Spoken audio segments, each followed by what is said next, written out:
Hey, P2, do you want to hear some trivia? Oh, mate, I love a good game of trivia. Guess what happens when a chook and two pelicans get together? What's that, mate? A clucking good time. That's right, you pelicans. The Wobbly Chook has jumped on board, keeping the bird presence strong. Whether you like a pale ale, brown ale, IPA, or a lager, the Wobbly Chook has you catered. Crafted from Yamba's finest chooks. Better still, Mick, how do we get some Wobbly Chook? That's easy, P2. Jump online at www.wobblychookbrewingco.com or pop into 26 Cole Street in the heart of Yamba. And have a clucking good time. Cluck out. Cuckoo! Always remember, don't be a mud gudgeon and drink responsibly. Welcome back to another episode of the Two Pelicans podcast. So you would have just missed that. G'day, you Pelicans. Here he was, you were sort of hung up on his door. Go and have a good time with them a bit later on. Pelicans landing in 3, 2, 1. All right, welcome back to the Two Pelicans podcast. And today we have gone on a little tour to the sunny beachside town of Yamba. And we're here in the Wobbly Chook, the proud supporters of this show. And today, one of the Chooks himself, we've got Justin here with us, and he's going to talk us through the history and everything about the Wobbly Chook. Mate, how you going? Yeah, good, mate. Going really well today, actually. Yeah. Filling in for the spokesman, Shane, that didn't turn up. So. Well, it's a good segue. Let's talk about that, actually, because hopefully you guys are having to listen to this and a little chuckle when it comes to air a little bit later on throughout the year. But Shane's our mud gudgeon. So Shane was meant to do this. He only had 3 weeks' notice. We did message him there a few weeks ago. Unfortunately, we've been wanting to do this for quite a while, and our work schedules and everything else just doesn't align real good most of the time with anything that we do. But we had a good day today. Messaged you guys, I think, a week or 2 weeks ago. Yeah. Shane's like, perfect, and. We turned up here and he decided to go to Coffs Harbour. Yeah, he's in Coffs Harbour. We went back till after interview time, so I'll get the choice of doing the talking. This is great. He's the talker, I'm not. Yeah, right. Well, it's all good. So, look, one thing that struck me, and it strikes me all the time when I do come down here, like, you guys are always busy. This is a Monday, and we come in here, and this place is like 3/4 full at like 2 o'clock. Yeah, it is. It goes really well. Caters for all ages. That's junior surfers in the morning through the grandmothers. It's really good. We're open all nights too through the summer holiday, so that makes a big difference. And you've just sort of started kicking that off now? Or? Yeah, just for the busier times. We do it all through summer the nights, but through the school holidays. Yeah. Now we're going to get into a few fishing related things, and then we'll talk about the business there in a second. But your father's been sort of wandering around here and all that. Now I know he was a pretty good fisherman back in the day, and I did ask Shane, and you can correct me if we're wrong here. I said, Shane, you're a good fisherman. He goes, nah, it's Dad and me brothers are heaps better than me. And that's 100% right. That's 100% right. So we can pick on Shane because he's not here, right? He won't even touch a fish. He takes his shirt off to take a fish off. Chook, he loves fishing. Yeah. Yeah, he used to bloody down mini waters all the time. Yeah. Deep sea fishing, groper fishing, tailor fishing. He loves it. And I guess a little bit of a segue. And I sort of remember you as I was quite little growing up.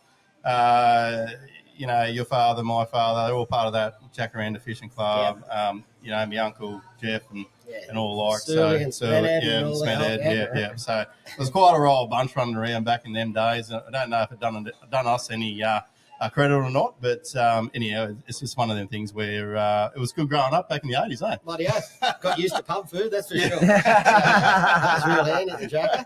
Yeah. Oh, a packet of chips. Oh, I want to go home. No, here's a pack of chips and enough screw in the coat. Go away. Yeah, that's it. I used to love the fishing outings there. Once a month we used to get down there. It's really good. Unreal. So let's talk about the Wobbly Chook. Now, we probably should go back into a little bit of history, I guess, with the place and how it came about. So I'm going to put you on the spot and go right back to the start of it. Tell us how everything started here. Because how it all started, I was working for BP in Grafton. Yep.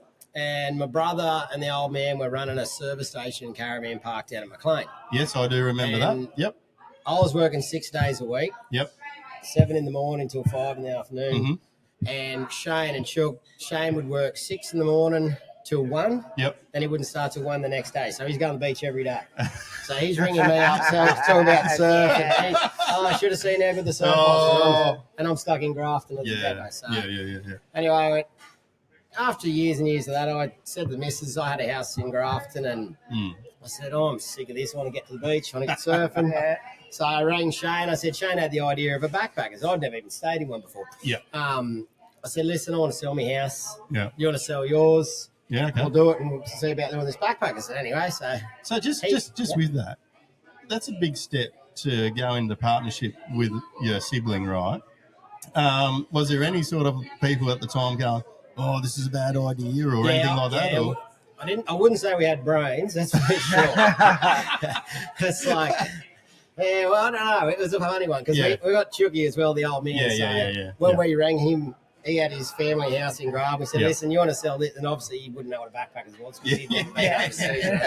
So let's want to sell your house in Grafton. We want to build this backpackers. He just looked at us and went, yeah, I don't care. Yeah, right. So there wasn't too much thought going into it, I think. Okay. Yeah. And then, we sold it, bought the block of land down here, sold our houses, bought the block of land here. Then it took us about 4 years to get through council. So that took a while. Yeah. All living together. Then when we built the place, it was living together. That was good times. That was good times. It was, what I did, I did 7 years on site here. So there was mum and dad. Yeah. There was me, my wife, my 2 kids, and my little brother lived on site for 7 years. Yeah. So that was very interesting. But we got through that. Yeah. And ran it like a really, really good backpackers. Yep. We got voted number 1 YHA in Australia, so that was really cool. Mm-hmm. YHA helped us out big time when we first started. So we did that. A lot of good times. A lot of good times. And back then too, it was sort of the same sort of thing, obviously, without, I guess, the beer, but it was an eatery at some stage as well, wasn't it? It was basically a cafe bar. Yep. But we ran it like a backpackers one, so at night times we were running beer pong, poker, Halloween parties, all that sort of stuff. As we got aged, things had to change, and then COVID come along, and that's where it all sort of changed for us. Now, I guess, a lot of people listening to this, right, would be business owners. Some found it tough in COVID, others thrived in COVID. For you guys, when COVID came along, was that the turning point that the direction had to change? It was. It was 13 years, I think, we'd been open. Yeah. And never had when COVID came in, I didn't mind because it was the first Easter we ever had off. I got a break. And, Good Friday was Good Friday. And you're allowed to go fishing, so you're doing all your mates. Duck down there and fish on the camping chair down the river. So no, it was actually, for our business, it sort of pushed us in the, hence because there's no backpackers in Australia at all. And they said it was going to, it was like 2 years before they turned up, and we were like, well, what the hell are we going to do? So, and all the stuff that had to go around it too, like the whole, this has to be clean, this has to be washed, and all the stuff that come with that. Yeah, we're just talking offline, like of my mate that's got a motel in Grafton, and it was a bit of a struggle street for them guys as well as any sort of hospitality business, really. But anyhow, it's obviously the direction's changed now, and this is what we have. Yeah, we're just going onwards and upwards with it. There was some stupid rules with it, as you knew. But when it came in, we got what was it? It was one day they just 6 o'clock in the night. We were fully booked out. Come along and said, can't no longer serve anyone for dinner tonight. And we went, what the hell? Anyway, so we went into lockdown there, and then we sat there and thought about it for a couple of weeks going, what the hell are we going to do during this lockdown? And we were like, wow, let's pull the ceiling out of this place and turn into a brewery. So I already had, I drew all the plans up. And so where did the brewery concept come from? Well, years ago, I wanted to build a brewery. Yeah. And I was talking to a mate down in Melbourne, on Great Ocean Road, actually. Sow and Piglet's Brewery. And they were the only place I'd ever seen that had a backpackers and a brewery all in one. Okay, right. So I talked to him for a while, and then we just put it on hold because it was getting too hard basket having the backpackers 7 days a week. We used to be open 7 in the morning to 11 o'clock 7 days a week. So it was big week. Yeah, so we sort of put it on hold, and then when COVID came in, I went, we're not putting it on hold anymore. We've got all this spare time. So I got onto them, and John and Julian from down the Sound Piglets in Victoria, mate, they couldn't have been more helpful. Yeah, okay, yeah. And they still help us out. Like, you ring them up, and they come. They took us to Brisbane last weekend. Yeah, and I met a couple of brewery owners up there, but. So I guess I know. I think I would know where this name's come from, the Wobbly Chook. But would you like to tell the listeners? How it come about? Yep, yes. It's actually So where's the old copper? We're getting wobbling around here. You have to yell a lot louder than that. He's got a hearing aid that doesn't work, but he still puts it in. So it blocks his own ear anyway. It's a trick. It is, yeah. So the name come about. We're all Henwoods. So we've always had the nickname Chook. Yeah. And one day we were sitting here and he'd come down the stairs pretty drunk. He'd had a few beers. Anyway, this backpacker's looking because they were stuck over here, couldn't get home. Yeah. I go, have a look how Wobbly Chook is. Yeah. And I went, shit, that's our brewery name. Yeah. So that's how the Wobbly Chook Brewing came about. And who done all the logo design? Because it's quite a, the Chook itself is just something that I would think is like a basic sort of look, but it's quite in your face, six in your eyes. It's very distinctive to a normal chicken. You know, it is, mate. When with Ellie Palmer, a local girl, drew it. Okay. And I looked, I thought, that's such a weird looking chicken. Yeah. Anyway, obviously I got no idea about art and stuff. Yeah. And one of the mates who is an artist goes to me, mate, I love it. Yeah. I said, you do?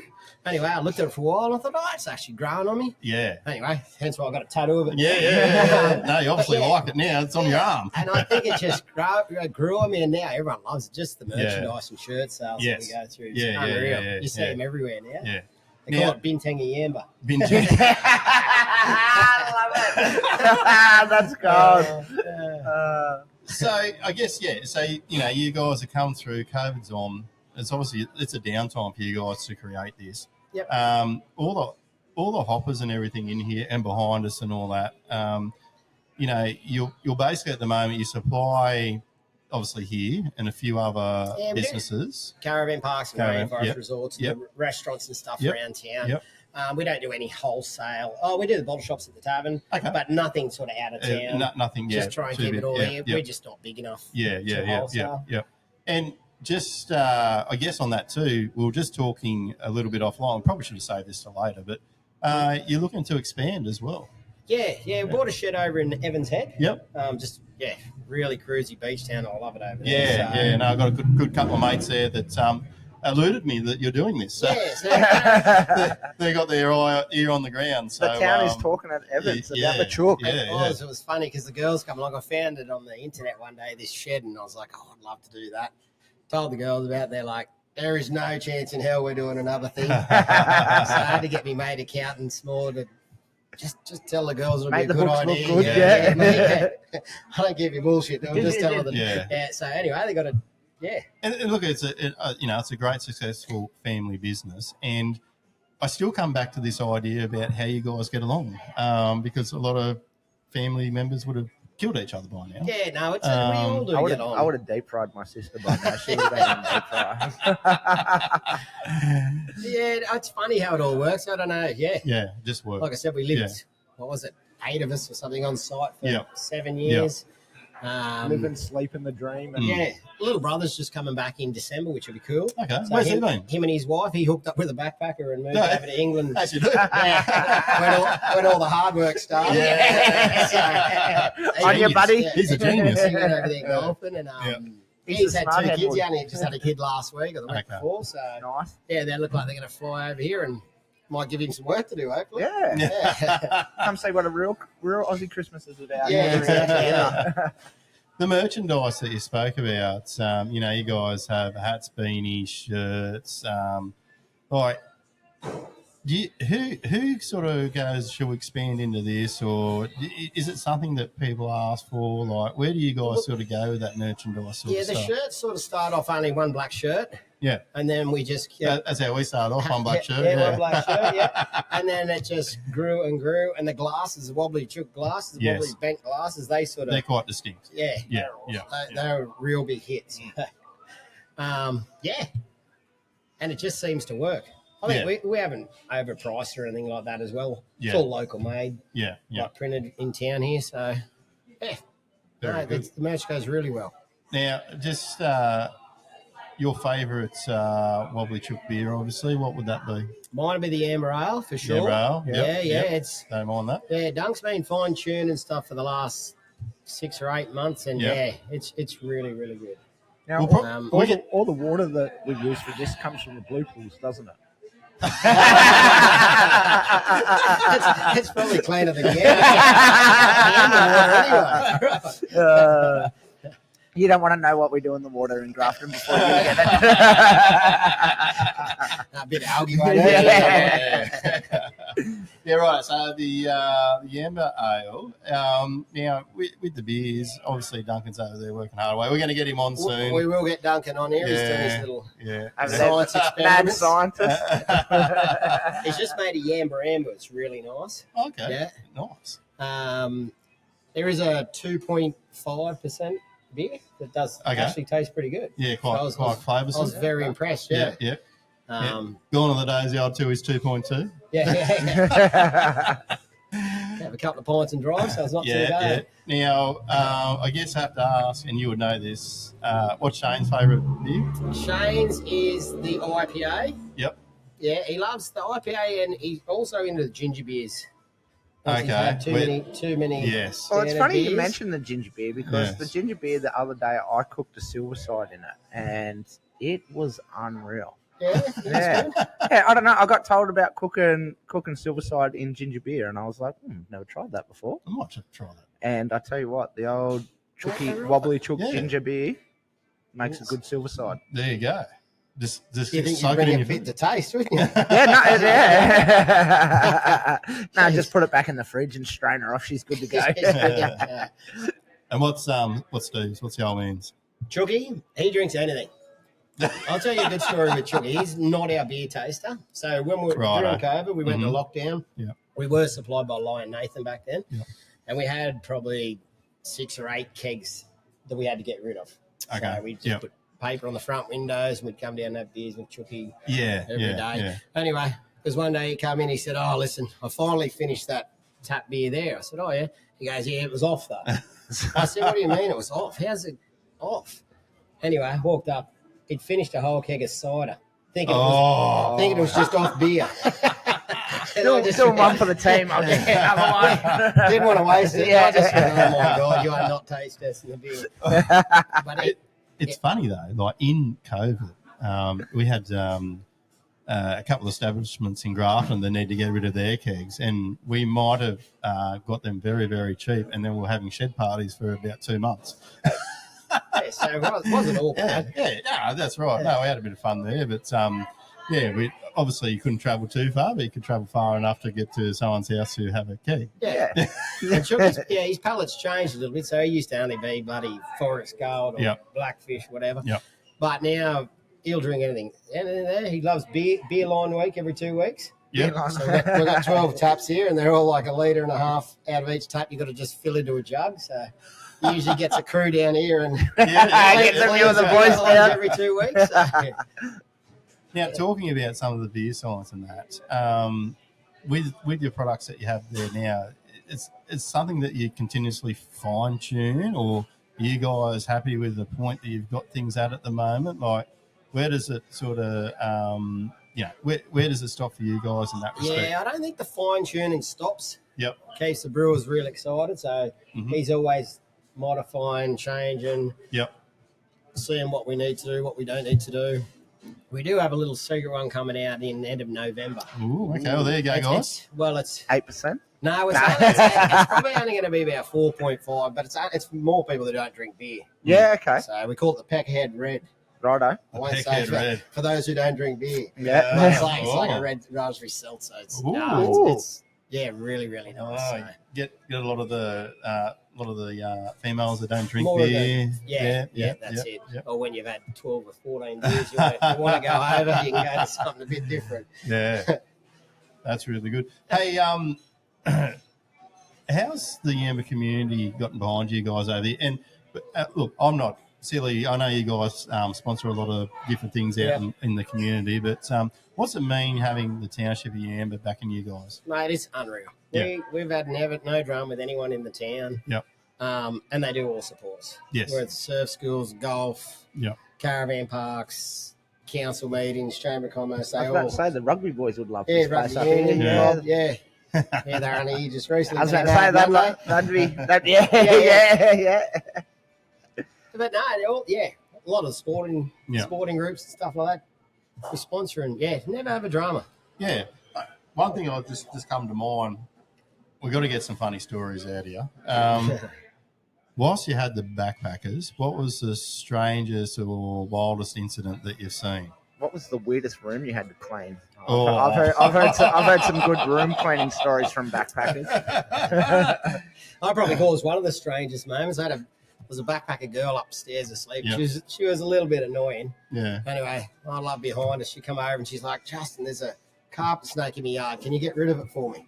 I said, oh, yeah, okay, I'll get rid of it for you. And I thought, this girl's asleep. We'll go and stir her up. So I've taken this carpet snake up. She's on the lounge and I've laid this snake on her while she's asleep. And she's woke up and screamed that loud. This snake's just shit all over. Oh, yes. So I'm sitting there holding this snake and there's this backpacker girl covered in snake crap. And if anyone knows snake shit, it's on a different level. So that wasn't good.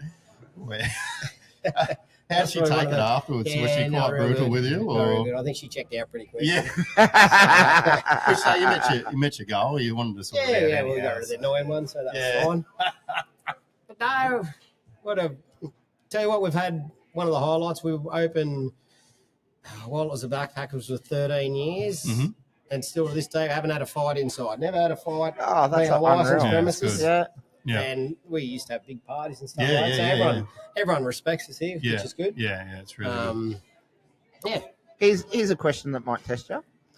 How many schooners do you sell a day? Ooh. How many chookies get sold a day here? Jeez, that would test me. That would test you? Yeah. I could run a report and I was about to say, do you want me to go do the print off the till? You know the ones that we take. Yeah. Jeez, I couldn't actually tell you. Yeah. That's more of the girls' department. More of the girls, yeah. No, that's fair enough. That. We just did 12,000 cans last week. So well, that's a bloody good start. So we do them just through the front fridge, and we'll do that every sort of 2 months. So hang on. Yeah. So how many cans a week are you selling out of the fridge? It was 12,000 by 8, say 2 months worth. Yeah, right. 3 months, Yeah, right. So we'll just say it's a bit over 1,000 a week. Yeah, about close to $2 grand. And that's just a little takeaway for Yeah.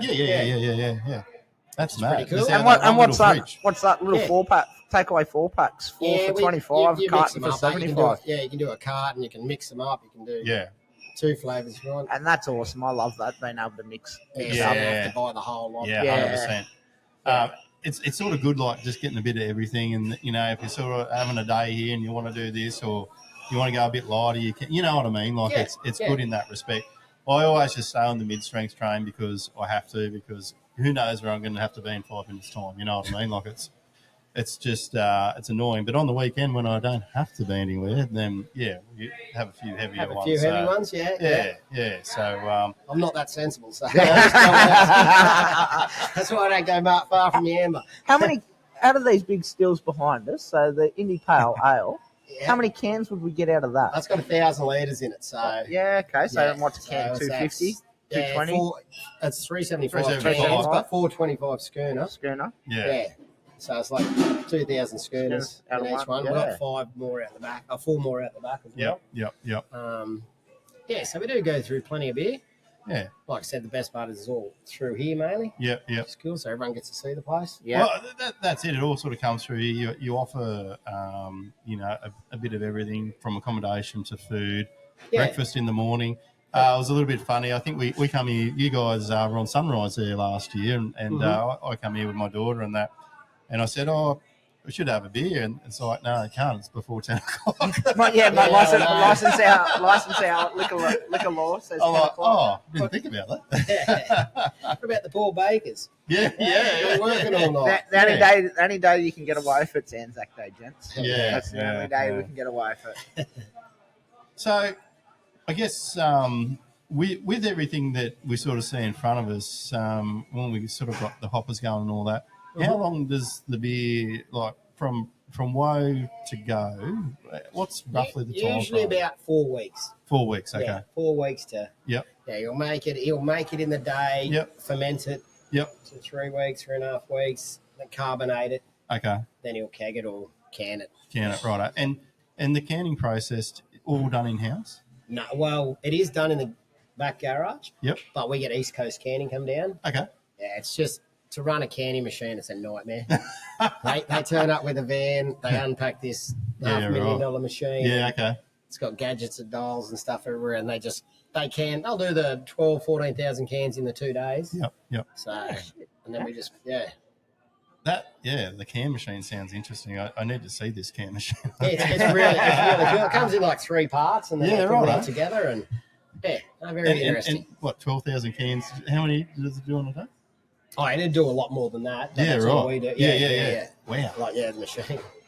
And so just with that, all your, you've got the cans already made up. They hold all your design cans and all that, do they? Yeah, so, yep. So they'll laser print them. They've just got the new printers now, which is good because if you would have noticed all the old cans, well, everyone's laser printed cans used to scratch. Yes. Yeah. Yes. So they've finally, someone's designed a can that doesn't scratch.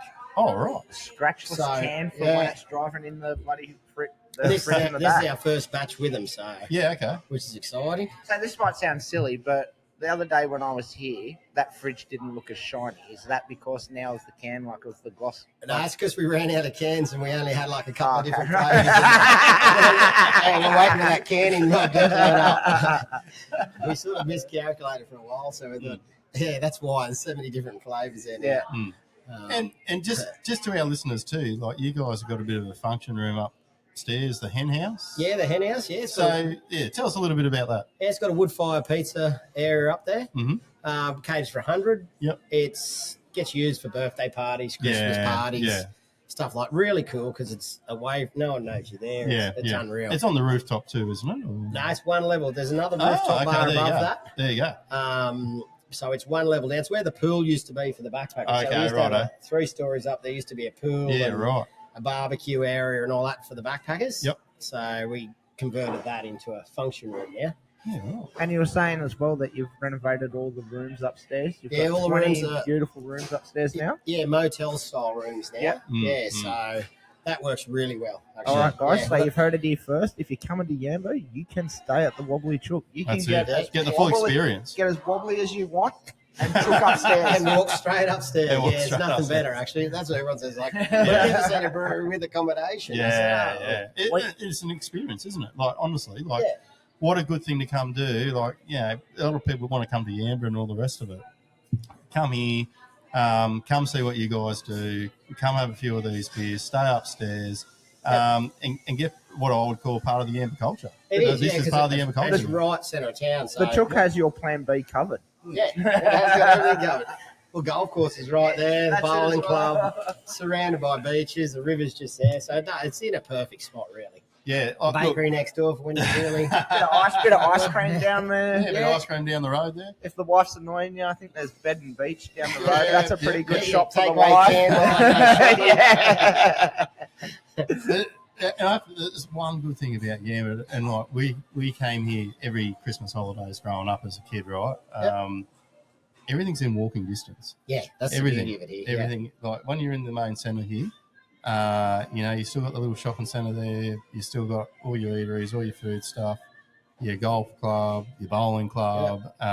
Everything's here. Yeah, the tavern's really good. It's out in the water, and he even runs a courtesy bus. Yes. So it's a little bit further than walking, but he runs a courtesy bus, and it's an awesome spot out in the water there. Tavern's beautiful. Full of brim. You can't. No, we go there early in the morning when no one's around. When the cleaner's there. The cleaner's pretty friendly. The cleaner's sort of either like you or hate you. There's no in between, that's for sure. But no, it's all good. It's all a bit of fun and giggle. But so you guys do a little bit of fishing now, or work sort of? Yeah, I do. Well, okay, this is a big good one. If we can speak to my wife, this would be great. Cause 3 weeks ago, I got an old cruise craft, 6.5 metre cruise craft, and got an old 135 Black Max 2-stroke in the back. Yep. Anyway. Two-banger. Oh, yeah. Two-banger. Probably hadn't been doing too much maintenance on it because I snapped the tendon in my arm. So she's doing more banging than well, anything. it did more banging that week. So I had to get towed in 3 weeks ago. And I'm how far out were you? I ran off Red Cliffs. Oh, right. Not That's too far. Yeah. That was 14 beers to get home. Yeah. Bloke told us only had a little 60 horsepower. And we're like, oh my God, my boat weighs about 2 ton. When you got couple of cartons there, it's like, take your time, mate. There's no rush. Well, we ran out at bloody Angary, so we didn't take enough. Yeah. And so now I've got to get a new motor for it. Yeah, right. No, a good fella called Yamba Yamaha. Yeah. We go see Robbie there. Yeah, see Robbie, yeah. No, I'm pretty sure you probably have something on that size on the showroom floor about now, I reckon. But anyhow.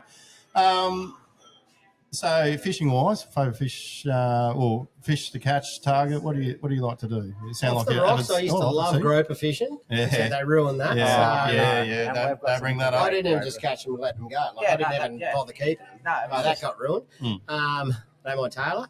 But out sea, obviously a snapper. Yeah. You want to hear a weird one? Yeah. So that when my motor broke down, I was sitting there and we'd caught, I think we had like 15 snapper, Moses perch, a couple of pearl perch, 2 big bonito.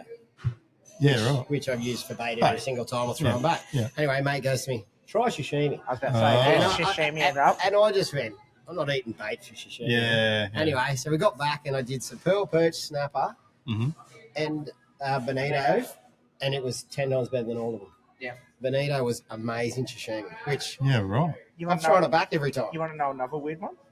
Trevally. Really? In sashimi. Okay. Fantastic. What about bones, though? Get rid of them bones. Oh, no, just make sure you're good. Good yeah, right. There you go. Trevally is another good sashimi. Okay. And that, but I've chewed on it. I've tried it. Have you? Okay. Out at sea before because we're like, I didn't bring anything, so a bit of soy sauce, bit of wasabi, and strip him up, and mayo and bloody beautiful. On a cracker, yeah. Need something to go with it. I can't come at it, I don't think. No, it doesn't even taste like fish. It's just really pure freshness. Yeah, it's really good bonito. There you go. All right.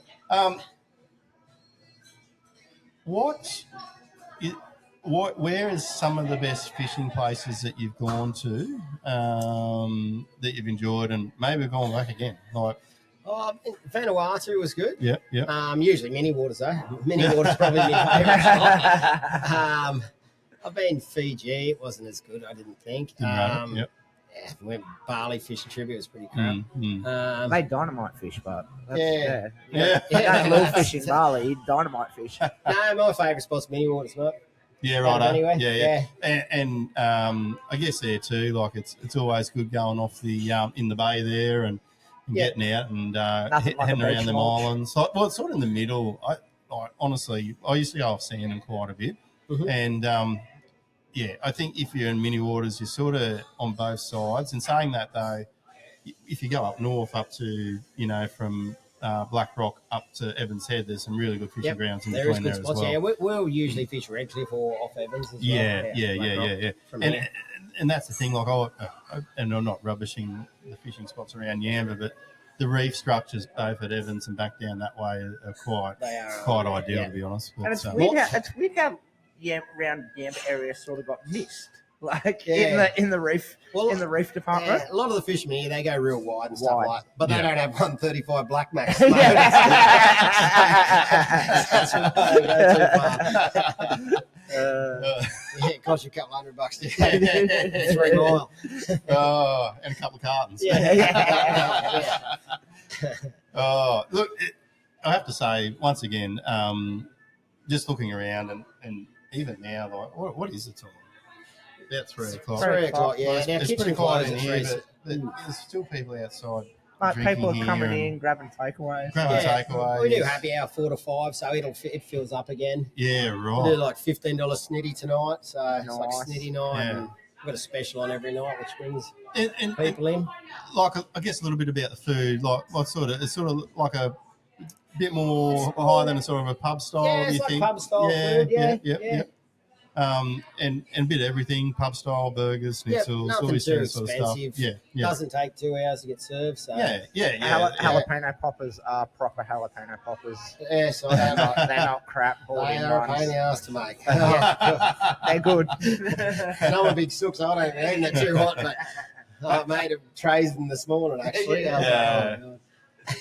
So we spoke about where from here. You guys are going to do something at Evans Head, but where do you see this in another 10 or 15 years? Even your staff happy with the dancing. Where do you see yourself in another 10, 15 years in this sort of thing? No, I don't see it changing too much from now, sort of from when we first started, where we're doing 7 days a week. Yeah. Now we're doing 3 or 4 days a week. Yeah. So we're still playing golf, we're going fishing, going surfing. Getting out there. Yep. And then you still got stuff to do as well to keep you occupied. So I don't see it changing too much at all, really. Do you think you'll expand the brand then? Obviously, with what you were talking about with Evans Head, like, is there an opportunity in another 5 or 10 years to do something similar again in another area of space? Or it's sort of a franchise thing, sort of would work for this sort of brand. Yeah. Yeah, because there's something like the Welder's Dog.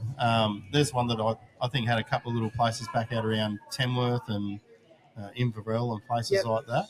I don't know if it's still going or not, but it's just one I've been out there, and noticed. So this sort of setup works really well in main streets. Yes, having the little brewery. Yeah, making your own beer just for your customers. It works really good. Yeah. And high customer traffic for a seaside town like this would be gold for this. You know. Yeah. And we went and had a meeting with the bloke about the distillery, and first thing he told me, he said, "Listen, this new distillery, it comes from the Netherlands." Mm-hmm. He says, "I've looked at all the different ones." He said, "I find this one, it's a bit dearer, but he said, at least I can get it started, leave it and go play golf and then come back to it." And I went, "Oh, yeah, okay, that's what we want." So it's this, it's all computer operated, and I'm like, you know what, this sounds... Yeah. So what happens if we have a blackout? Are we losing the beer, or we got Jenny out the back? No, I don't even have Jenny. So we only lose power for an hour or two. Yeah, okay. 3 hours. It wouldn't even matter if you lost it all day. So we've got 2 glycol chillers, a big tank there full. Yeah, okay. But no, it doesn't affect the beer. No, that's really good. So I guess we'll probably come to the end of it now. I don't think Duncan was real keen to come on, so I'm not going to haggle him too much more. But he looks busy too. He's nutty into his craft. Nutty professor over there. Yeah, nutty professor. Solving world problems over there. What beer next? I like it. But look, a lot of our listeners have messaged us over the time and just asked us about Wobbly Chook. The biggest question they've always had is like, have they got an online store where we can buy them? And we're like, no, but if you come to Yamba, you have to come here. And once you go online too, it's another level of like making sure the product's there too, isn't it? Like it's a big. We will get to it. What have we been talking about for 3 years now? Yeah. We put pictures up there and just have sold out. So just tease people. We eventually will get there. Back there. No, that's fair enough. I've got one question before we finish up. Dead or alive? Who's one person that you'd love to sit down and have a chook with and a yarn? Even a game of golf or out on the boat? Yeah. I'm trying to think of his name now. I was only talking about him yesterday. John Daly. John Daly. I would love to play golf with. Yeah. If you see me on the weekend, Saturday and Sunday playing in the Pro-Am, I reckon it would have been perfect for his game. No, I'd love to actually. Apparently, he smokes like a chimney too, doesn't it? Yeah, apparently Son's a bit of a goer as well. I've seen can slug a ball a fair way as well. Yep. And is pretty good on the drink. So can have a drink. The DNA is there. Righto, Justin. Look, we might wrap things up there. Thanks for your time. Thanks for your hospitality today as well. It's been a joy. Glad. Well done, Shane. You're the mud gudgeon of the week. Yep. But look, every time we come in here, the staff are always lovely. Always say good day to me. Like I said, this place is like an institute for the Clarence Valley, not just Yamba. And I hope things keep going bigger and better for the Chook into the future. Thank you. Yeah, cheers. Don't Thanks, forget, fellas. guys, when you're in Yamba, come down to the main street of Yamba. You've got 4 cans takeaway, $25, or even better, stay upstairs. Stay upstairs and punch a couple of chooks in the schooner glass. Yeah. All right. You've been listening to Pelicans Podcast. I'm Mick. I'm Bo. And we are the Two Pelicans. Bye. You. Yeah. Hey, P2. Hey, mate, what's up? Mate, now that I've got this boat here and I've got the electronics on the way, I'm going to need some fishing gear. Mate, you can't look flash in that new rig without some new fancy fishing gear. I know. Mate, I can only recommend one thing. I would head over to the Dire Australia website, mate, and make yourself a little bit of a wish list and then head into your local tackle store and see if those legends can get it in. Because if there's one thing I know, mate, Dire Australia, they have it all. Whether you want a brand new rod, a nice new shiny reel, or some new line to go on it, then you're going to need some tackle, of course. They have it all. Dire Australia is your one-stop shop, and the big supporters here, the Two Pelicans Podcast. All right, guys, welcome back to the Two Pelicans Podcast. Today we've done something special. We've gone on a little road trip and we've come up to Keith's place here. Keith, welcome to the podcast. Yes. Yes, nice to meet you. And look, we've just been walking around now probably for half an hour just in awe of all the little bits and pieces that you have here. And we were just sort of talking about, and then you said to us, oh yeah, we've got a couple more storage sheds full of it. Like you have got some unique fishing tackle, very historical sort of like situation that we've got here. We've got things from like 1900s through to today. Yeah. Tell us a little bit how you got involved with doing this. Well, I lived in Lismore. My father was off the land. Yep. And didn't go anywhere without a 22 rifle or fishing gear. Yep. And he was in refrigeration, did everything from them days, Coffs Harbour to the border. Yeah. And for a Sydney company. And rabbits were everywhere, so late afternoon there was a rabbit there. Yep. Or you went fishing off the cane wolves. It was a simple way.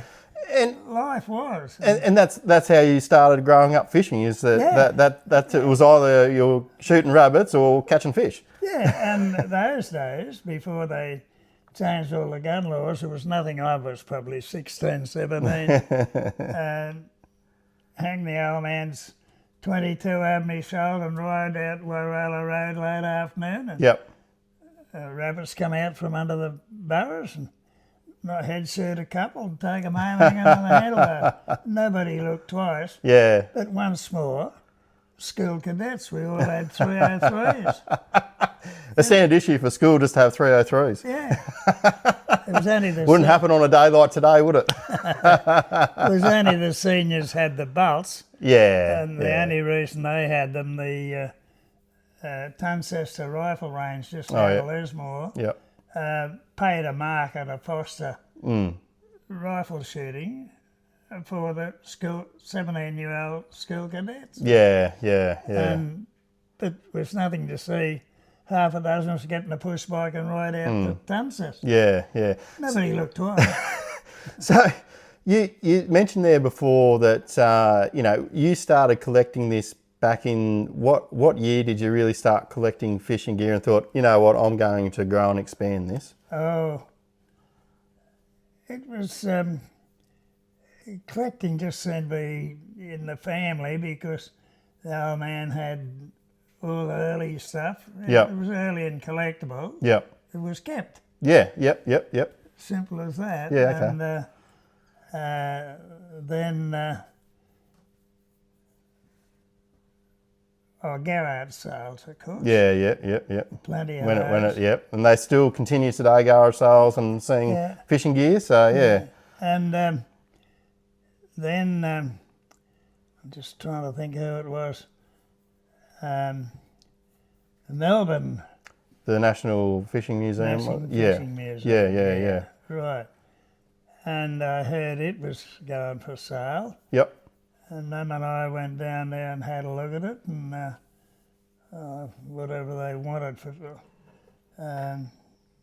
we had a bit of discussion and I ended up buying it. Yeah, okay. Yep. Then there was another one near the Victorian border I bought too. Okay, right, yeah. So you've over the years, when you've seen these things sort of pop up, you've sort of put your hand up and made an offer, and this is what we have here now. Like, so one thing that strikes me as you walk around, there's just so many different things to look at, and as we stopped and talked, and I'd say, "Oh, what's this?" or you'd point out, "Oh, this happened here." Everything sort of in here has a story that you know about. Yeah.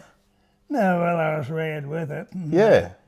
And as I say, we went nowhere without a 22 and a fishing gear. One thing, I just got it here, just for the people that visually will see it, that we've got this old reel, and it's full copper. So it's brass. Brass, sorry. Now this is a Mallet. A mallet. Scottish mallet. A Scottish mallet. Now, you know, the idea is before the Albies come out, like, you know, the turn reel. I'll see if I can get this right.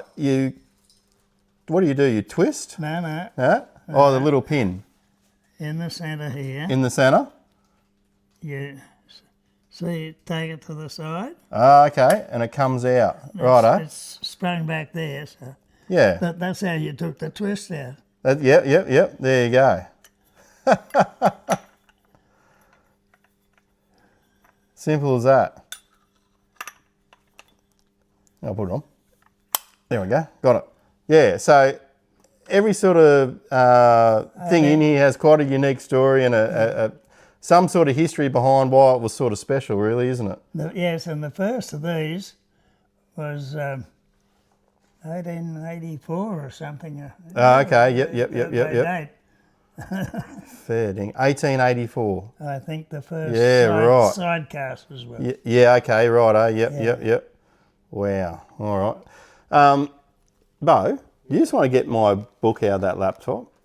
It's out the door there. I've got a few questions. I wrote them down, but because what I will do with this, we'll just sort of cut and edit it. Oh, yeah. I'll just naturally. Yeah. I just want. Oh yeah, that's all on.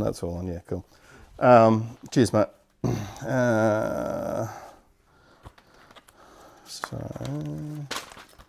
Yeah.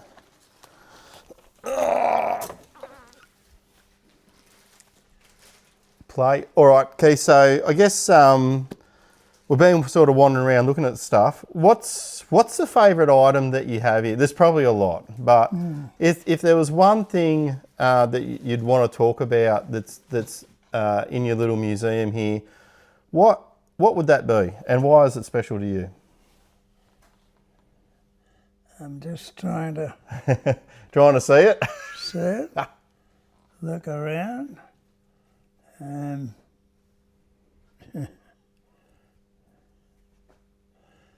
bit hard to tell. There's so many like unique things in here that have stories. Like that's the.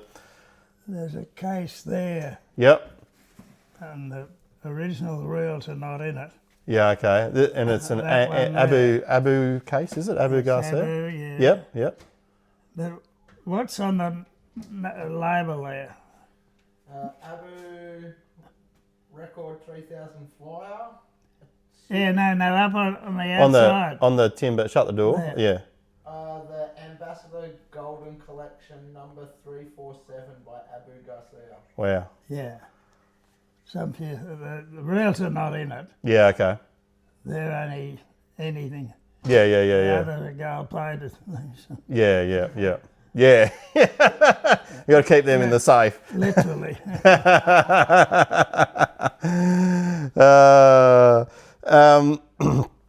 You obviously did this, and you've always sort of welcomed people into here. What's it for you for when people, and the joy that people see, like generally, obviously, avid fishermen that come in here? Yeah. What's it like seeing their face for the first time? Because I've seen it today with Bo. Yeah. But I've seen that everyone just goes, wow, like they're astonished. Yeah. Like, how's that make you feel? Yeah, quite pleasant. Quite pleasant. Particularly at my age, it's achieve something. Yeah. And it's still here. Yeah. No, that's all right. And for our listeners and viewers, P2, aka Joey, and I come here about 15 years ago with a couple of guys, and we seen it for the first time.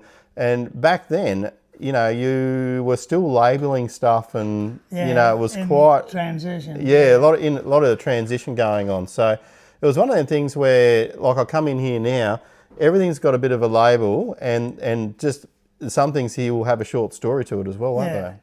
Yeah. No, well, the daughter-in-law, the youngest son's wife, was good with made all the labels for me. Yeah, I think she was here when we come in. I think she was here. Been, yeah. Someone's OCD's had a field day. So no, it's really great to you know, to come back in here after all these years, and like I say, to have all them labels, and obviously you've got more stuff since I was last year. Yeah, not that I haven't chased anything for some few years now. Like Yeah. At my stage of life, I'm not saving it for me.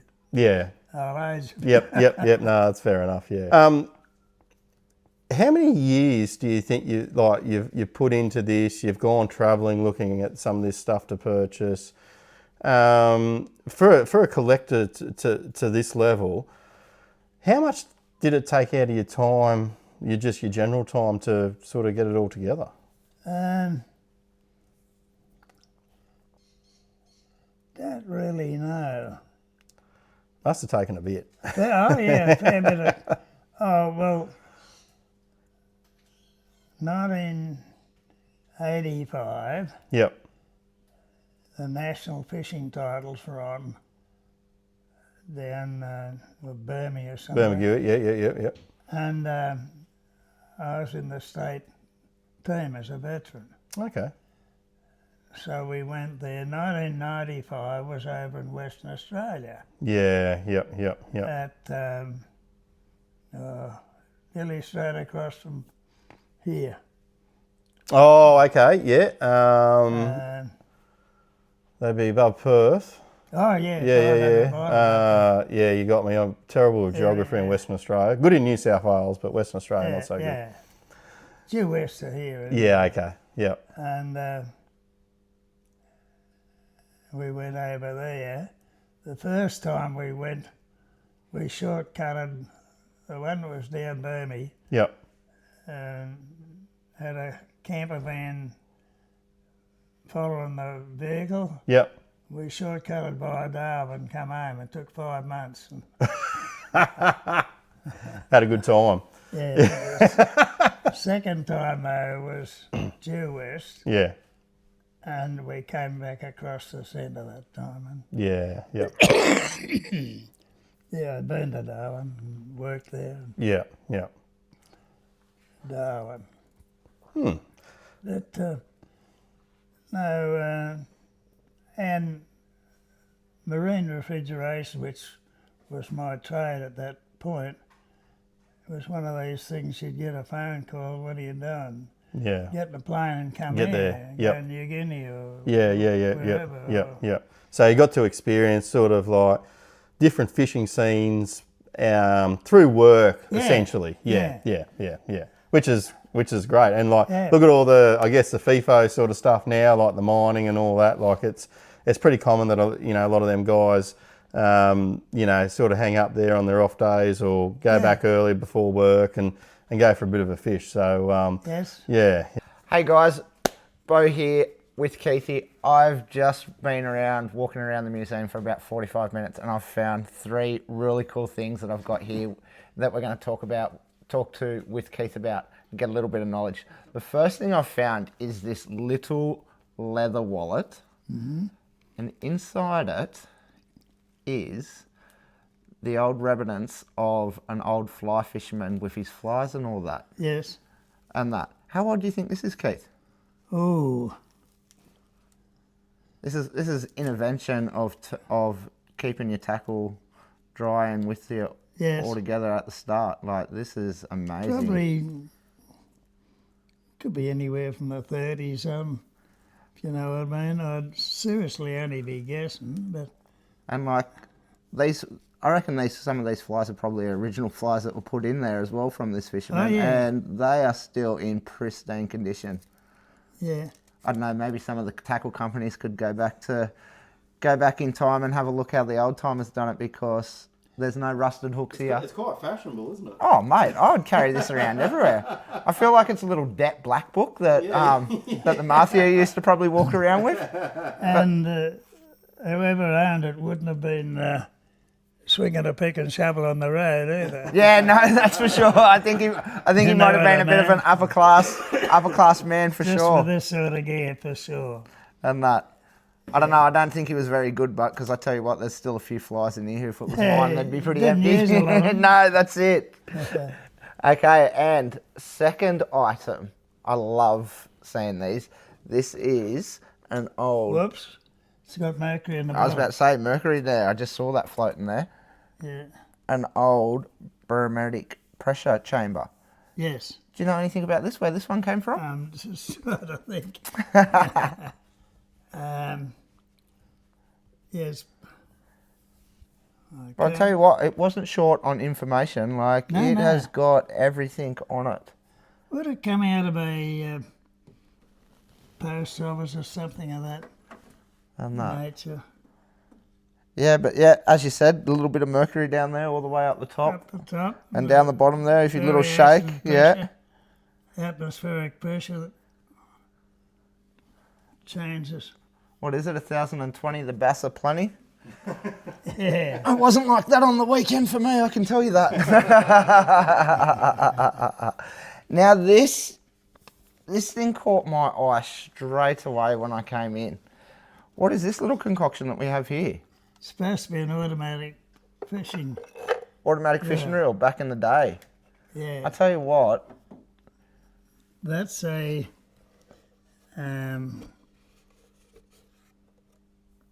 just trying to think. Out of a sewing machine or something, the motor. It's a sewing machine motor Something inside of it. that Yeah, nature, okay. yeah. So And yeah, guys, if you can look in it, it's got a reel and then it's got the sewing machine motor. And you wound it up. It's supposed to be an automatic fishing bedding gear. That's insane. Yeah.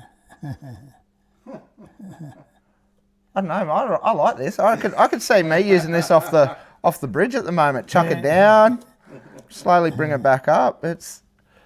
There is some very cool history in this place, Keith, and I'm very lucky that you were able to share it with us today. My pleasure. But yeah, guys, that's 3 of the cool things that I found here. But I can tell you what, there is that many boxes, containers, lures on the wall. It's a kid in a candy shop here for anyone that loves fishing. The amount of history, as P1 said, from 80s, 90s. I think there's some stuff here probably that's even a little bit earlier. But yeah, this is just, I'm in awe of all the fish mounts. We've got a turtle shell up here over the corner. There's a big saw shark bill, which would have to be, that'd easily have to be 1.10 meters, wouldn't it, that bill on that thing? Oh, this one here? Yeah, on the saw shark blade. Right. Yeah, no, we caught that. I was engineering a prawn trawler up in the Gulf. Yep. And he got fouled up and it was about 9 inches longer. And we had to... Oh, yeah, go. Yeah, we had to shoot him to get him out of the gear, you know. Good thanks, how are you? Yeah, because back in that day, they said that that some of the tribes and that used to use them as a weapon. And I can tell you what, if I got hit by that, I don't think I'd be coming back up from it. Trouble Chief would definitely win that battle. I think that fella was about 16, 17 foot long.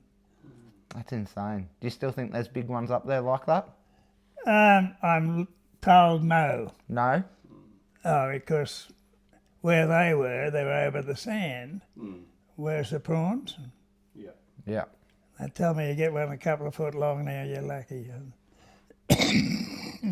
Of course, the age of, could be 20-year-old, you know. Yeah, yeah. Yeah. Nah, unreal. Well, Casey, thank you so much for sharing time with me, for letting me have a look in here today. It was really, really amazing. These days at my age, the only pleasure I get out of fishing is showing people this and skiting about it. Don't tell me that. I'll be up here every weekend. You won't get rid of me. Oh, amazing. No. Fair bit of history there, quite a bit of it now. I've got to stop and think too. Memory, I should label a bit more of it. Just the lure wall, like the lure wall on behind me here is unbelievable. Yeah, well, even with the lures, the history amongst that, some of those are virtually one-offs. Yeah. We were going through a couple of containers before and it looked like there was a few prototypes in there and That's true, yeah. I reckon, guys, you could go through the containers, all the containers in here for a month and you've probably scratched I'd probably still go 10%. What's that? Unbelievable. That's the pleasure I get out of it nowadays. And simple as that. Yeah, there's plenty of pleasure to have in this room, that's for sure. And yeah, as we said before, like if some of these reels could speak, some of the nets could tell the story of what their big catch, there'd be some crackers done here. and where they've been. Yeah. Because we used to think nothing but Lord Howe Island. We'd go and fish there. And Well, I want to know the secret on how you get a lure to last so long. Like, I'm struggling to keep a lure for a session. Yeah. You've got some lures here that are probably older than me, older than my dad. So, yeah, if you can tell me that trick at the end after we turn the camera off so I can you save buy a lure. 3. Buy 3 and only use 1. Simple as that, yes.